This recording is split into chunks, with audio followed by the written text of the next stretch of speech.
ராமலிங்காபயம்.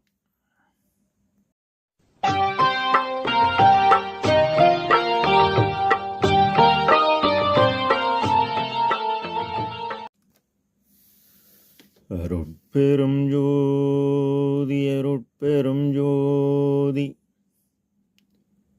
தனிப்பெரும் கருணை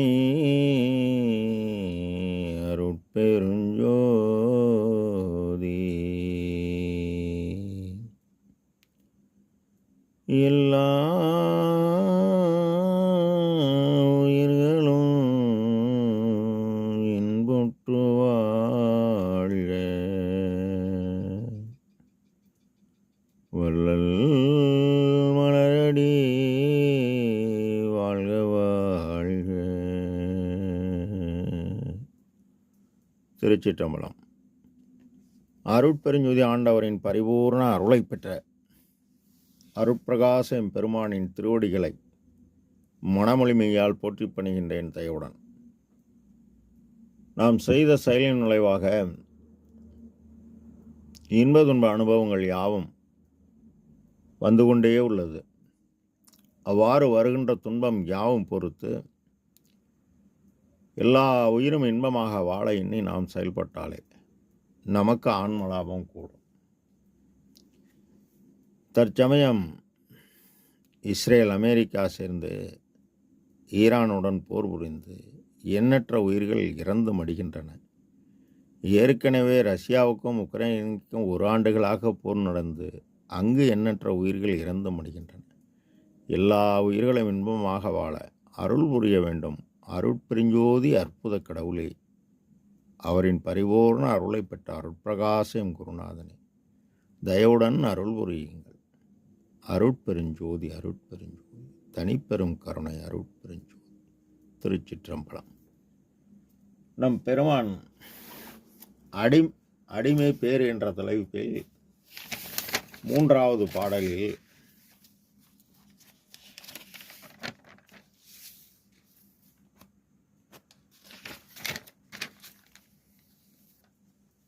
நம் பெருமான் 3வது பாடலில் என்னே நின் தன் அருளை என்னே என்பேன், இவ்வுலகில் முன்னே தவன்தான் முயன்றேனோ, கொன்னே படுத்த அயர்ந்தேன், நான் படுத்த பாயருகுறிக்கு என்னை எடுத்தாய், மேல் ஏற்றி வைத்தாயே என போற்றுகின்றார். நம் பெருமான் பேருபதத்தில் கூறும் பொழுது என்னை ஏறா நிலைமிசை ஏற்றியது தயவு என்பார். சரி, இறைவன் யார்? அவர் எங்குள்ளார்? அவர் வடிவு என்ன? அவரை நாம் எவ்வாறு அடைவது என்ற பல கேள்விகளுக்கு இயற்கை உண்மை கடவுள் தன் மகனாகிய ராமலிங்கத்தை வருவிக்க உற்று அவர் உள் நின்று எல்லா உண்மையும் உலகிலாருக்கு விளக்கும்படி கூறி அந்த இயற்கை உண்மை கடவுளை நம் பெருமான் அடைந்து பேரின்ப வாழ்வில் வாழ்ந்து கொண்டு அந்த அருளியலை நமக்கு வெளிப்படுத்துகிறார்.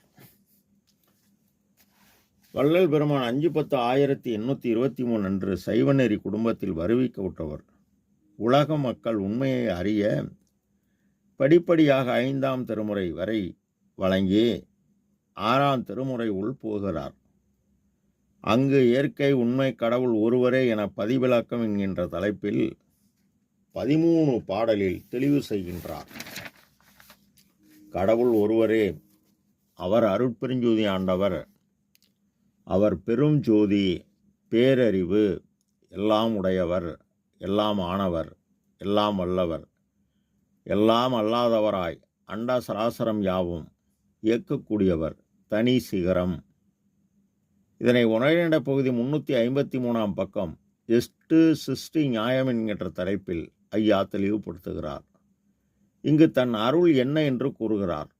அருள் என்பது கடவுள் தயவு, அவர் தயவே வடிவாக உள்ளார் என அகவலில் 1000 வரியில் அருளே நம்மியல், அருளே நம்முரு, அருளே நம் வடிவாம் என்ற சிவமே வள்ளல் பெருமான் மூலம் இயற்கை உண்மை கடவுள் இதுவரை வெளிப்படுத்தி யாரும் அறியாத ஒன்றாகிய சாகா கல்வியை பயிற்றுவிக்கிறார்கள். இதனை அகவலில் 956வது வரியில் கல்வியம் உலகியற் கல்வி. கல்வியின் பயன் அறிவு, அறிவின் பயன் ஒழுக்கம், ஒழுக்கத்தின் பயன் அன்பு, அன்பின் பயன் அருள், அருள் என்பது ஒருமை உணர்வு. இதனை உரைநடை பக்கம் 414 யானை முதல் எறும்பு ஈராய தோன்றிய ஜீவர்களின் கண்ணுக்கு புலப்படாத சூக்கும தனி தலைவன் அருட்பெருஞ்சோதி ஆண்டவர். ஆதலால்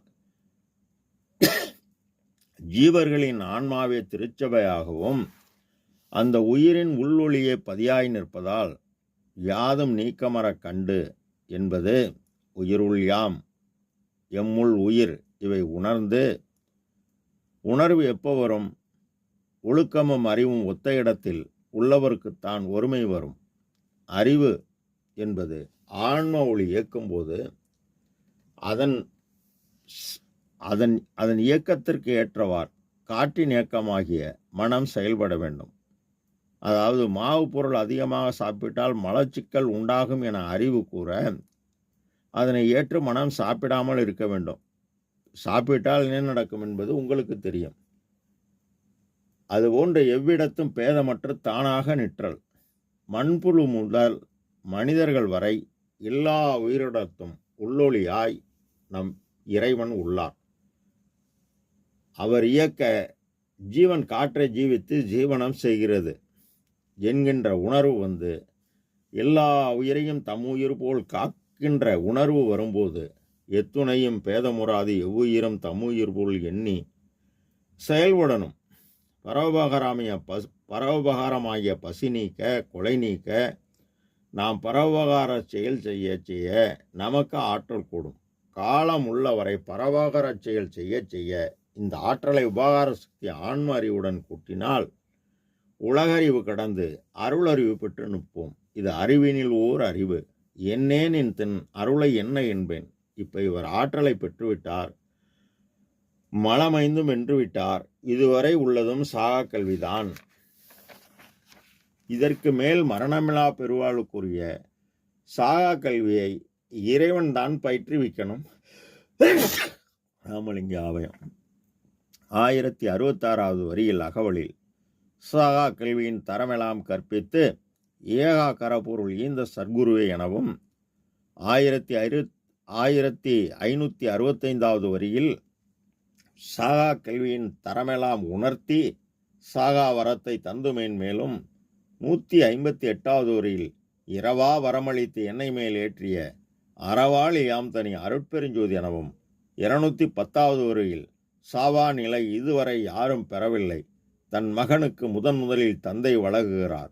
சாவா நிலை இது தந்தனம் உனக்கே ஆவா, அதாவது இறக்க பாதை என அருட்பெருஞ்சோதி கூறி 956வது வரியில் கல்வியும் சாகா கல்வியும் செல்வம் அளித்த சிவமே சிவமே எனவும் 1164வது வரியில் இனி பிறவா நெறி என கழித்து அருளிய தனிப்பெரும் தலைமை தந்தையே தந்தை எனவும் 1328வது வரியில் மரண பெரும்பினி வாரா வகைமிகு கரணப் பெருந்திரள் காட்டிய மருந்து இவ்வளமும் வழங்கி தன்னையே எனக்கு தந்தருள் ஒளியால் என்னை வேதித்த என் தனி அன்பே. இவருடைய அருள் அறிவுடன் இறைவனின் அருள் ஒளி தானே வந்து 31/1874 அன்று கலக்கிறது. இவ்வுலகில் முன்னே தவம்தான் முயன்றேனோ என்கின்றார். ஐயா மெய்யருள் வியப்பு 5115வது பாடலில் அன்றே என்னை அடிமை ஆக்கி ஆண்ட ஜோதியே, அதன் பின் பிள்ளை ஆக்கி அருள் இங்கு அளித்த ஜோதியே, நன்றே மீட்டும் நேயனாக்கி நயந்த ஜோதியே, நானும் நீயும் ஒன்றென்று உரைத்து நல்கு ஜோதியே என பதிவு செய்கின்றார். குன்னே படுத்து அயர்ந்தேன். குன்னே என்பது அச்சத்தோடு படுத்து அயர்ந்தேன். என்ன பயம்? மரணமில்லா பெருவாழ்வு எவ்வாறு பெறுவது? இயற்கை உண்மை கடவுள் வந்து கூடணும். அந்நிலை கிட்டியவுடன் நான் படுத்த பாய அருகுக்கு என்னை எடுத்து ஒரு மேல் ஏற்றி வைத்தாயே. நாம் நம் ஆண்டவரிடத்து, அதாவது அவர் நம்முள் இருக்கும் புருவமத்தியில் அன்பும் உயிர்கள் பால் தயவும் நம் தேவைகளை கொஞ்சம் கொஞ்சம் குறைத்து பிற உயிரின் துன்பத்தை போக்கி முத்திநிலை சித்திநிலை பெறலாம். ஆனால் இதற்கு மேல் ஞானமை சித்தி நிலையாகிய பேரின்ப வாழ்வு உள்ளது. இதனை இயற்கை உண்மை கடவுள்தான் வழங்க வேண்டும். அவ்வாறு இயற்கை உண்மை கடவுள் 31/1874 இரவு 12 மணிக்கு தைப்பூசம் மேட்டுக்குப்பம் சித்திவளாகம் என்னும் திருமாளிகையில் நம் ஐயாவுடன் வந்து 2 கலந்து விட்டார். அதனால்தான் நமக்கு மற்றறிவோம் என சிறிது தாழ்ந்திருப்பிறனால் மரணம் எனும் பெரும்பாவி வந்திடும் வந்தோ, எல்லா பற்றுக்களையும் விட்டு அருள் அம்பலப்பற்றை பற்றுங்கள் என உபதேசமாக வழங்கி அந்நிலையை அவர் அடைந்ததை மரணமிலா பெருவாழ்வில் வாழ்ந்திடலாம் கண்டீர். புனைந்துரையேன் பொய்புகளேன் சத்தியம் செய்து சொல்கின்றேன். ஏன் உரைத்தேன் இரக்கத்தால் எடுத்துரைத்தேன். நான் அடையும் சுகந்தனை நீர்தான் அடைதல் குறித்தே என நம் பெருமான் நாம் மேலேற இவ்வளவும் வழங்கியுள்ளார்கள். அவர் கூறியபடி நாம் செயல்பட்டு அந்நிலையை அடைவோமாக. ராமலிங்காபயம். திருச்சிற்றம்பலம்.